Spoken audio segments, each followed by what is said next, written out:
Hello and welcome to the Pritam Siri show. I am here with Gurujas, the coolest person I know. That is not a joke. You will find out.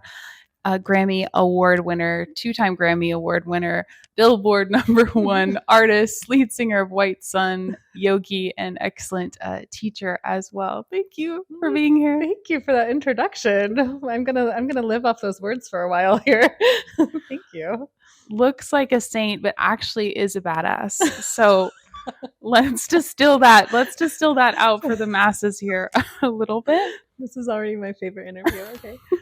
I think people don't realize. Is it okay? Is it true that you have taught yourself how to produce music recently? Yeah, I guess so. I guess that's true. Um, How's that going? It literally self-taught, like YouTube I University? mean, well, that's a good question. So I always like to study people who have come before me. And, I think we all should get in the habit of doing that, like finding models to study. And I have always thought that MJ is like, some kind of once in a many lifetimes type of entertainer, and Michael Jackson. And he would talk about being in the studio with people and watching and observing and absorbing and just taking it all in and getting inspired. So, a lot of how I learned and how I continue to learn, because I still have so much to learn. A lot of how I learned is watching and absorbing, and like, you know, our engineer Navan Weisberg or Juan Camilo Arboleda, like they are not, they fully know they're going to get calls randomly at random times asking for like, how do I do this? And they're very kind. So, it's a lot of being around people, or Tim Carmen, watching him work. And then, yeah, there's Googling, there's notebooks, there's, the Pro Tools keyboard, all that stuff. Yeah, the aura of somebody who has that knowledge is powerful. Right? Yeah. Cool. Yeah, definitely. Well, I wanted to ask about just making an impact in general because you have made a massive impact to so many people, and how no matter what industry you're in or however you are touching people's lives, what advice would you give to anybody who's like looking to reach more people or have more influence or Yeah. make more money or help more in their sphere of Yeah. reality? Well, there's two things. So in my path, I have been lucky enough to have a teacher. And so um, my teacher has guided every breath, pretty much. But once I've said that, then I can say the next part, which is that your success is down to your projection. It's 100% your projection. The question is, how badly do you want it? That's really the question. And are you willing to do what you need to do in order to get it, what it is that you want? Because the people at the top, they are. And I always bring up Taylor Swift as a really good example when I'm talking about projection, because there's some people who've never even heard her music, and her music isn't the point at all. Her success is the point. And she's thinking about the top every second of every day and how much she wants to be at the top. And that's all that she's thinking of, and that's all that she's projecting for. Not necessarily that she's like meditating on that specific point phrased in that way, but she has a directional projection, and she's constant in her determination to be who she is. And so you have to want it. You have to want it more than other people want it. And then you have to, like I said, be willing to put in the work. So that brings us back to having a model. How do you do it? Well, how did other people do it before you? They say that, like Leonardo DiCaprio studied Jack Nicholson because he wanted a career like that. I don't know if that's true, but it makes a lot of sense that he would have. And you kind of look at the steps Jack took, and you kind of look at the steps Leo took, and you're going, yeah, he was smart. He had a model. So whatever industry you're in or wherever it is that you want to go, you have to find that. You set up Google alerts for that model, study that model, look at their website, their social media, and learn something. And you can also learn what not to do from your model. So you learn what to do and what not to do, but you're always going to learn. Yeah, and along that line, I wanted to ask about planning because there's some mysticism in the realm of our reality, Yeah. but also there, also in modern spirituality and like manifestation culture, it's like this is the thing, eye on the prize. There's a strong projection. Yeah. How do you personally leave Mm. room for the mysticism or the magic or the infinite to participate? What a great question. This is a great interview, you guys. She's on to something. She's asking really, really powerful questions. Yesterday, I saw this teaching, and it was waiting for this moment, I guess. Is that like sometimes people get overly focused on one specific thing that they want, and they don't understand. This is a teaching from Sukmani, actually, and someone explaining Sukmani, they don't understand that if they project so hard for one specific thing, that maybe the universe did the calculation for them, and the universe was like, well, actually I have these 10 other gifts that I gave you. I couldn't give you that gift because I had to give you these 10 other gifts, and the person doesn't understand the many, many, many blessings that they've been given in lieu of the one thing that they are projecting for. So, in order to put things in context, you have to think that you want to go in the direction of your destiny, and you have to let go of the specific details. Like one person told me that she wanted like 30 people in her course or something like that. And you kind of, what you want to do is serve your destiny. And you're hoping that that course serves your destiny to the highest. And you're hoping to grow in that course, and that other people grow in that course, and that you all move up the mountain together. So the detail of 30 people is irrelevant, because maybe she's projecting so hard for the 30 people that she forgets about something critically important, or she bypasses something critically important that the universe wants to give her. The example in Sukmani that they give is like somebody wants a child. They want a child so much. So all they're thinking about is the child, but they're forgetting about all the other gifts that are a critical part of their incarnation, that they need to use and embrace. So yeah, I think people can't get, we need to be really careful not to get stuck in specifics, because the gifts can be much bigger than we in our small minds could ever conceive of if we allow them to come.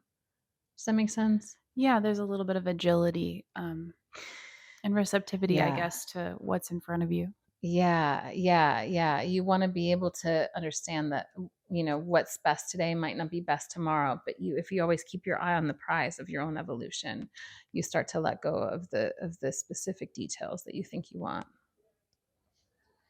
Thank you. So great. Um, you have a bunch of amazing recorded mantras and not mantras, tracks under White Sun. Of those, what comes coming up a lot lately is people who have illness, they have injury, they have disease. You know, we're not doctors, but the mantras have caused some miraculous interventions for healing. Just listening or chanting, is there a go-to you would give in general for people suffering from physical ailment? I mean, well, these days I've see, I even sort of, one thing I can do really easily is talk, but when get really moved by something, I start to go, So that's why I'm sort of stuttering over Gordukian, because Gordukian is this mantra that sort of arrived recently on the planet Earth, and what it has done already for the practitioners and for those who are using it and learning it is something that I could never have expected, relating to that previous question, something just beyond my wildest dreams and their wildest dreams. To use a few literal examples that Pritam Siri and I were just hearing this week, a woman's father had cancer for 2 years. She chanted Gordukian for him for 4 days, and then his scan was suddenly clean. A woman who spoke to me earlier this week, that her daughter was in a wheelchair due to illness for 2 years. She had some kind of debilitating disease. She sent her daughter the Gordukian track. Her daughter used it for 48 hours and then went swimming in the ocean, got out of her wheelchair for the first time in 2 years. Or a woman who was plagued by issues in her gut, irritable bowel syndrome, and just really specific dietary needs, very little she could eat, constant doctors, constant pain.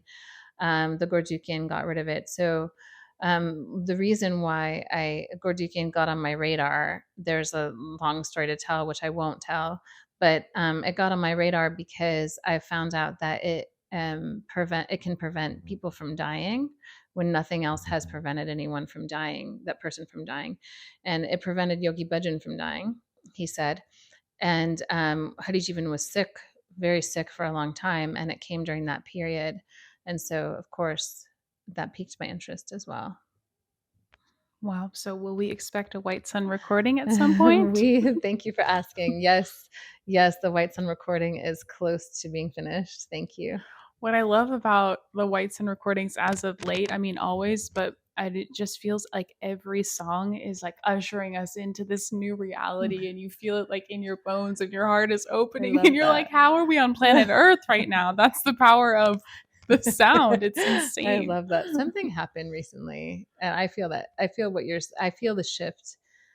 Yeah, I feel the shift. So you feel the shift. I think we're all feeling some kind of massive shift, but definitely that translates to sound too. Yeah. So, for anybody who is a speaker or a singer or somebody who just wants to be more heard and more confident in their sound, what would be Yeah. the number one tool you would give them, or practice or concentration? Listening. You've got to listen to your voice, and you have to listen to all aspects of your voice, not just the spoken voice, but listen also to your words, listen carefully to your thoughts. And as you listen, also feel what the sound is doing to you. Because if the sound is doing something positive, if it feels good when it comes out of your mouth, then it's going to move you in the right direction, and it's going to move the other people that you're speaking to in the right direction. But if the sound feels disjointed or out of tune, or it feels like there's no harmony to it, it's going to create disharmony in you and in others. And so if you can listen to your sound and make sure that it's serving you, then that's the most critical teaching you could probably learn in your human incarnation. If you went deeply into it, we actually have, it's actually part of a lineage, that practice. It's called Surto Yoga. If you listen to your words as you speak them. That's one of the things I love about like the branch of Kundalini yoga as we practice it in this lineage is like you don't have to be on a mat in a You spandex don't. outfit in perfect fitness to be a yogi. You're Uh, listening to your sound and you're practicing yeah. yoga. It's Yeah. crazy. It's awesome. We don't have time either, like we used to in the old days, to just be in monasteries and ashrams all the time. Life isn't like that anymore, so the technology needs to shift also. Yeah, totally. I My real last question is just, and I mean this with the most respect. Can we demystify like your radiance, because people have this like, you know, Guru Joss is an amazing saint. Your impact, your everything about you is incredible, and what you teach is for people to experience this for themselves. So like, you know what I'm saying? There's a certain idea that like, oh, I can't be that positive, or I trying to distill the question, but it's like, what are the tools that you would give for people who like, no, you too can be this Mm. impactful, you too can be this radiant, you too can be positive, you too can. Yeah. Well, so first of all, thank you. I kind of want to hide under my shawl. I'm sorry. No, no, I thank you. did that with my previous interview too. Thank you.